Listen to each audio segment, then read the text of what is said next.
All these teeth. So many things. It's true. We're live. Hi Instagram. Hi YouTube. Hi Facebook.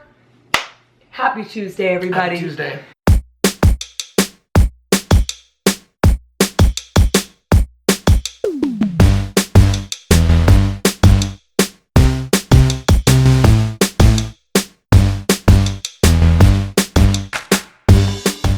I'm Jordan Page with FunCheaperFree.com and BudgetBootcamp.com. I'm Bubba Page, and I'm the lesser half of Fun Cheaper Free. Hardly, whatever. I'm the husband. What started out as moral support has now come in. Bubba's the fan favorite. I like it here. You guys are so nice and kind. I love it. Everybody loves Bubba. Hi, you guys. Okay, so I have a blog at FunCheaperFree.com where I blog all about frugal living and budgeting and finance, kind of our financial journey. And then I have a really fun budgeting program called BudgetBootcamp.com. It's a really fun budgeting program for people like me that aren't innately good with money or finances, but still want to be responsible and have a great life. We call it abundance on any budget.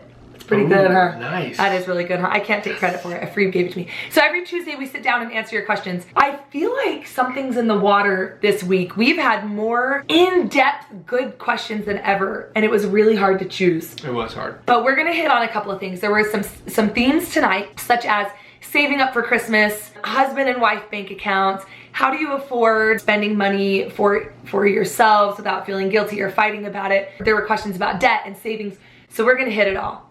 Yeah, we are. We're gonna hit it all right now. We're gonna teach you guys about the 7 bank accounts every family should have. You should have at least 7. How many do we have? I'm so sorry. Yes. I love how many people are commenting that they're supposed to be in bed, but they're watching right now. Oh, you guys are the best. I appreciate it so much. We are really tired and we haven't even cleaned up dinner. We usually do it earlier, but yeah. So we're just gonna jump right into it. So on Budget Bootcamp and even on my blog, I'm fairly well known for trying to teach the world that having just two accounts, a checking account and a savings account, is not the most efficient way of doing things, and we'll get to that. But we think every family should have at least 7, and we show that in depth on budgetbootcamp.com. We're gonna just touch on it here and show how you can use that coming into the holiday season. I know you guys probably think, if you haven't heard about this whole 7 bank account thing, you're probably like, what? That's crazy. Who in their right mind would have 7 bank accounts? You guys, it will make your life so much easier and more organized. Promise. Here's my analogy that I use. Think of it like a filing cabinet, okay? So you've got this really secure filing cabinet with 2 drawers. In those drawers, you could throw all your papers in. They're safe, they're there when you need them, but sometimes it's hard to know where the papers are, what they're for, where everything is. Whereas if you have filing folders in that drawer, it keeps everything organized, it's efficient, it's quick, it's much more manageable. So picture the top drawer as savings and the bottom drawer as checking. All of your money is still in savings. We're just talking about having multiple savings accounts so you can organize the savings better. Are you saving for Christmas? Are you saving for a couch? Are you saving for a house? Or with checking, is it for day-to-day groceries and spending? Is it for emergency repairs if you need to get your oil changed, things like that? So keeping that in mind, let's start off with a couple of questions really quick that I know people are gonna ask right off the bat. Bubba. Like, do we have a YouTube channel? Yes. Oh, we do. YouTube.com. I'm so distracted. /FunCheaperFree. And I upload new videos Your every hair Thursday. looks great. Stop messing. Sorry, I it can looks see great. something's happening. Fix that. Okay, Bubba, here's a question for you. Isn't it expensive or complicated to have so many bank accounts? Like, aren't there fees, and isn't it just a big mess and waste of time? No, you can totally do it for free. And obviously you talk to your bank or your credit union and make sure that they don't have those fees in place. And you can create a relationship with some ones that are local or some national ones. The best part what if the accounts have fees? You can find accounts that don't have fees, I promise. Or sometimes if they'll have a fee if you don't keep $100 in there or something, or if you don't have a direct deposit going in each month. And so those are things that we can talk in detail in budgetbootcamp.com, but tonight we want to touch on those, and especially with transferring from one account, like a main account, into the other hub accounts. You'll be able to do it so easy and make sure those fees don't hit you. Yeah, so basically, long story short, if it's costing you anything to have multiple accounts, you might need to switch your banking institution. Credit unions are awesome. There are lots of different banks. We do not have all of our accounts at the same bank. We actually bank at several different places, and I don't even know if we're gonna have time to touch on all of that, but we have online accounts that give higher interest rates that are harder to get money out of. They take 3 days to get your money out of, so they're perfect for emergency accounts. Higher interest, hard to get your money out of. But then we've got like Chase Bank for our local ones, because there's right down the street. It's right down the street. You can deposit checks with an app on your phone. In fact, they a lot of times pay you to open an account. They're everywhere. The highest I've ever seen is $300. If you open a new checking account, you can get like $300. Dollar bills, y'all. There's some rules you have to follow, and like, you know, deposit X and whatever, but you can do it. So with that, we're gonna touch 30 seconds on each account, but then let's talk about some of these specifics, like saving for Christmas, saving for college, savings for a house, saving for a house, saving for a house. Anyway, okay, so will you start with emergency savings? And what's it all about? Just in 30 seconds. This is bank account number one. Oh gosh, this is a lot of pressure, guys. We're talking top drawer, which is your savings accounts, plural. So the emergency savings account is really when you are in a dire need. You should never touch it. It's like the big piggy bank that you only shatter when you are in desperate times. Full on focus is you're never gonna touch that money. Good job, Bubba. Period. Love it. Basically, 70% of whatever paycheck you have is all you should be spending or less. And then 30% should be set aside, and 20% of that should go into savings. So half of that 20%, which is how much? 10%. 10% should go into your emergency savings. That answers the question of like people asking how much should go into emergency savings. We're not going to give you a dollar amount because it's going to be all based on percentage, so it applies for everyone. Yes, if we're working out on debt, should we still go with the 70% rule? That is a good question. Let's interject there. So with savings, if you have debt, we recommend having $1,000 in a savings account. From then on, every dime you can spare, sell your couches if you need to. We did that. We really did. We sold our car and our couches and all sorts of things.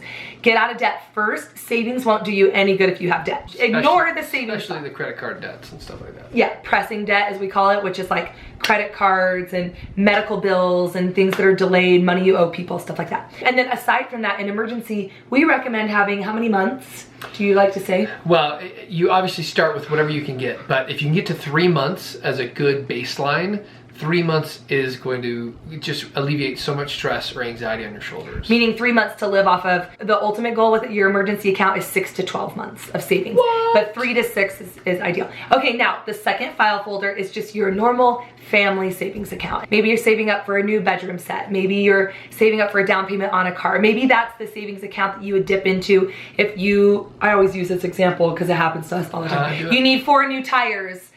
You know, or you have a flood in your basement and you need some money for that. So it's savings that you can tap into, because remember, emergency is like, do not touch. That's that one. Okay, next is just your normal family checking account. You got it? This is our hub. This is like the hub. The hub. The hub. We're on the second drawer, if you will. Checking or savings, I can't remember. Checking. We're on the checking account. Family checking is really where a lot of the other accounts are going to be pulling from. Or the family checking is where it's going to be sending money to these other accounts. So essentially, we kind of made a decision in our family that I was going to be the breadwinner for our family. So my income was going to take care of our household items, our needs, our bills, and everything like that. So my paycheck goes directly into this account first. This is where you deposit your money. It goes to all of its different places. Okay. Exactly. And this is the checking account that you would use to pay your bills, get your grocery money, things like that. Good question was, why would we need Budget Bootcamp if you guys are giving us everything here? Actually, this is already on my blog. I wish this was everything. I wish. So Budget Bootcamp is 27 videos. Many of them are upwards of 45 minutes or longer. With this beautiful face. Yeah, there's a lot to it. Some stuff I've actually never talked about before, but more than that, it's sequential. It starts you at point A, and I help you figure out, okay, if you make this much money, type in your numbers, let's spit out a workable budget here, and then we go into, okay, well, how do you afford debt with that much money in worksheets and hand holding? So it's really from point A to point Z. A lot of people can figure it out just on their own with the snippets that we share here and on the blog. But really it's the most comprehensive thing. It's exactly what I would do if I sat down with you one-on-one and looked at all your finances and helped you formulate a plan and stick with the plan. And not to be too salesy, but it's guaranteed. If you don't save as much as you spend, that's true. We'll give you 100% back. So good job. Anyway, so that was a really good question. We don't tell you everything here, but we try to give you enough that you can have some free workable content. But for a lot of people, they just need a little bit more. Okay, so then the next accounts are husband and wife accounts. So a lot of the questions we got today are, where does the money for like Target come from? Or if my husband wants to go golfing, or if you want to get your nails done or your hair done or eyelash extensions or whatever it is. The first thing you need to do is divide up spending responsibilities. Divide and conquer. Divide and conquer. In our family, I do the grocery shopping and meal planning because I'm the one doing the cooking. What are some things you do that I don't do? Anything auto related, anything that's a bill for like our house or for our utilities.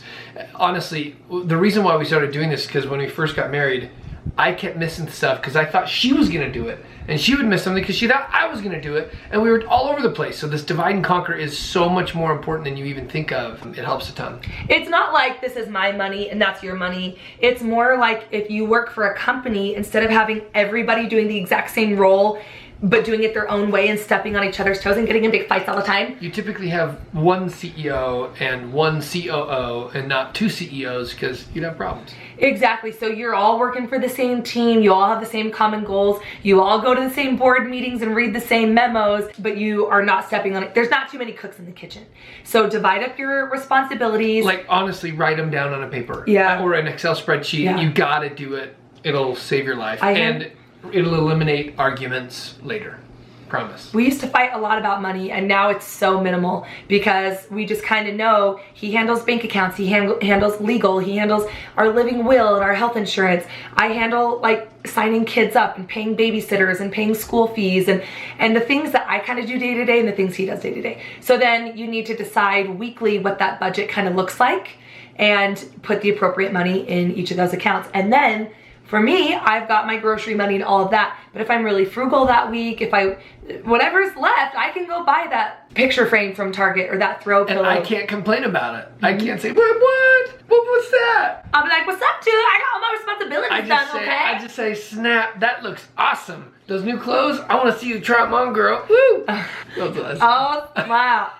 Bubba got a little edge to him just then. It eliminated a lot of fighting. I would come home with a Target bag and he'd go through it and be like, why'd you buy this? Why'd you buy this?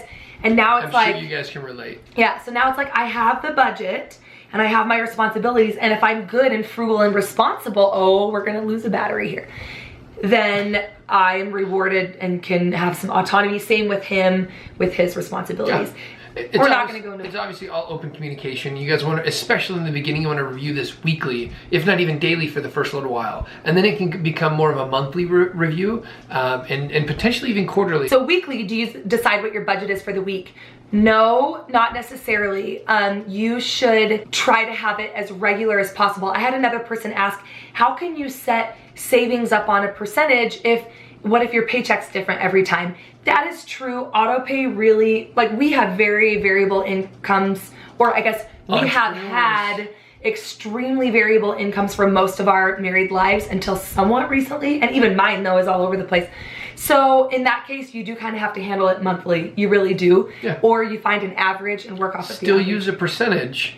Yeah. You know what you're going on, unless you have seasonal incomes. If it's seasonal, like Christmas time is way high and summertime is nothing, then you've got to make an average and you know, save up way more during those large months. Yeah, and so do you budget monthly or weekly? Usually we look at it on a month basis for math's sake, but then we break it down into a weekly budget so that it's manageable. So like he's got he's in charge of entertainment.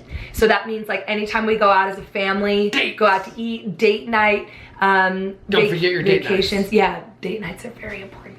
So he manages all of that, and so really we like to think of it on a weekly basis because that's much easier to process. Same with groceries, you know, $100 per person per month, so $700 per month for my family, but we break it down per week, so I have $175 per week for my groceries. There's so many questions. Is all this explained in Budget Bootcamp? In so much more detail, yes. Yeah. And for single people, absolutely this applies. You just won't be dividing and conquering. You have to do all those things, but totally still applies. Yeah, we probably cover this a lot better than we are now. We're kind of jumping all over the place, and we give you lists and things and a worksheet to do in Budget. We're trying not to keep everybody up because it's like midnight. I know it's really late. We're not even done yet. The last couple accounts, HSA in 30 seconds. Yeah, so HSA is a health savings account, and most of the time you're just depositing money into that account to help spend on medical bills. The cool thing is that it can also pay for quite a few other things. If you were to get a massage, you can typically write it off, or if there are prescriptions, you can use it for, and it's tax-free. So you have it taken out of your paycheck, directly going to a health savings account. So it's gonna help you a lot. Health savings accounts are good. Another question was about HSAs and eligibility. We should say that health insurance is changing all the time. There are very specific rules, I guess, about HSA. So you can ask your employer, your insurance company, and your bank about an HSA. And if you qualify, totally take advantage of it. If not, just open a savings account and try to find a very low deductible plan. It works best for people who are healthy and don't have to go to the doctor regularly with big medical issues. And you can just have whatever it is, just set some money aside every month. We used to pay, it was like $750 a month for the two of us and our baby at the beginning. We could hardly afford it. Crazy. We were never going to the doctor, and then we had all these co-pays still. It was a mess.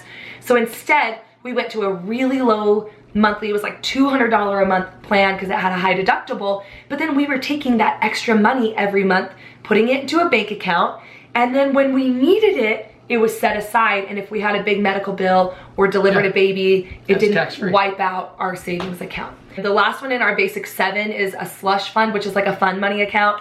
Ignore this if you've got debt. I'm so sorry. There's a time and a place. You'll get there. Just hit it hard, and then it'll be just fine and great and dandy. Just to give you a quick idea of like what we mean by don't worry about the slush fund. She mentioned selling cars, riding our bikes to work, walking, doing creative dates instead of expensive dates, going to the dollar movie theater instead of the regular movie theater. There are things that you, in a certain stage of your life, if you need to get out of debt, you have got to just crack down. Yeah. And you can do it. It's hard, but if you're disciplined, you'll be amazed at how fast you can pay off your debt and start then saving and start investing in all this, things for us and so forth. Yes. Sorry. So I see a lot of people saying, okay, this is great for families. What if you're single or if there's only 2 of you? Obviously you have to adapt, you know what I mean? But there is still a lot of beauty. We started this when it was just the 2 of us. And if I were single, I'd do the same thing. I would have a savings account for emergencies, a savings account for regular things. I would have a checking account for entertainment and eating out with my friends. I would have savings account, checking account. I'd have maybe a clothes account, a Christmas account. It helps you know that when you look at that account, you're not just looking at all your money in one account being like, I'm rich! And then you go shopping, and then a week later you're like, oh crap, actually that money was supposed to go toward bills and all sorts of things. So obviously adapt. This is not a one-size-fits-all thing. We're just giving you some tools and examples so you can run. Make it happen. And then, does Budget Bootcamp basically cover Dave Ramsey's plan? No, not at all. The only thing that it follows of Dave Ramsey is I do believe in the debt snowball system, and so I implement his into that. Otherwise, it's entirely different. We're talking about lifestyle budgeting is what I call it, like day-to-day stuff. I'm not gonna teach you about 401ks and retirement and paying cash for a house. I'm talking like how to feed your family and shop at Target and still be able to go to Disneyland and pay off debt and make it manageable. Yeah. Now, alternative accounts. You can have a savings account to save up for Christmas. I highly recommend this. We did 2 different Q&As about how much to spend on kids. Go back on the YouTube, Fund You for Free. I'm not sure if it's on YouTube yet, actually, but they're all on Facebook. They're all on Facebook, unedited, raw. We talk about that and how much we spend on our kids for Christmas, but take what you normally spend on Christmas, let's say like $500, or maybe $600 for easy math's sake. Divide it by the year, and how much is that per month? I wasn't listening. Oh. I was reading comments. Oh, you're reading it? 50, what is that? 50, if it's $100 a month, that's $1,200. So $50 a month you would set aside in a bank account, and then what do you know, Christmas comes around and you've got $500 for Christmas. Okay, shout out to Panda Sea Glass, totally doing shelf cooking this month, and we paid off student loans and a credit card this month so far. In 1 month? Oh my gosh, that's amazing. High five. For those of you who don't know, all of us Freebs are following along with Shelf Timber Challenge, which is a lot of things are out of our control. We may not be able to lower our house payment or our car payment or our health insurance, but we can work on groceries and extraneous spending. So all month long, we're training ourselves to cook from our pantry, fridge, and freezer, and only spending 25 or 50, if you must, dollars per week on groceries, and instead saving the money and using what you have. It's crazy, just like she said, you can do so much with what you save, and we've been finding things in our freezer way back in the back that you haven't seen forever, and she's made phenomenal meals. What did I do last night? Well, I'm gonna talk about tonight, because we had like salmon and stuff that I was like, where the heck did we get this? I'm not even kidding. It was really good. It was fantastic, like restaurant really quality chef Jordan. I made this like peach salsa compote thing to go with the salmon. I'm making things from scratch that I never really thought about. So again, we do have a lot more dishes, but it's worth it because we're saving a boatload of cash. So many dishes. That would be one of those things that, let's say you, in your checking account for you, if you do the groceries, that you have, let's say, you know, $500 a month for groceries, which is $125 a week. But let's say that a week like this, I spend $25 instead of $125 because I make bread from scratch. It was a bomb. It cost me $0. It was all stuff I had on hand. It was like 5 ingredients. It was so easy. How have I not done this? Or, you know, I make a smoothie using what I have instead of going and buying fresh fruit. Well, if I only going to Jamba Juice, make it at home. Yeah. So instead of spending $125, I spend $25. I have $100 from just 6 days, 7 days, like $100. Do you know what you can do with that?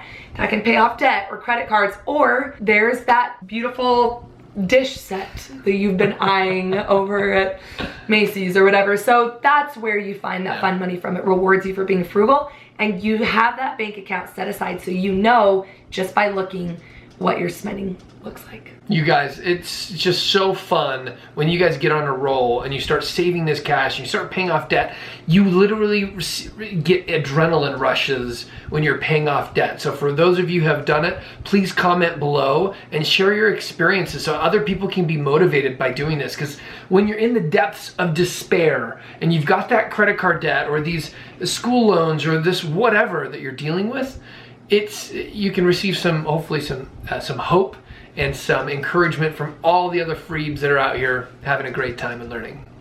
I felt that. All right, Jen. Love you guys. Are we ending? You guys, it's already been 30. Has it? Yeah, almost 30. Oh my gosh, that goes so fast. So you guys, and there's so many questions. There's so many questions. Okay, so don't stop writing questions, because all these questions we can look at also for next week, because this is Q&A Tuesday, which means it happens every Tuesday. Throughout the week, you don't just have to come in on Tuesday. Anywhere on Jordan's platforms like Instagram. I'm best at Instagram because Facebook is very overwhelming. Don't DM, a lot. Don't do direct messages, just comment. Either way, we'll be back on Tuesday, and we feel your love. So thank you for being on here. We really do. And we can't wait to hear your testimonials of how you guys save money with whether it's shelf timber, whether it's a debt snowball, whether you just are making those bank accounts work for you. We'd love to hear it. Okay, in the depths of despair here, just look at this face and hear this excitement. You can do it, guys. We were in the depths of despair too at one point. There is a way out. It just takes really hard work and a lot of sacrifice, but guess what? Bing! And it works out great. This is the worst. There are so many questions. Okay, you guys are the best. Have a fabulous day. Bye.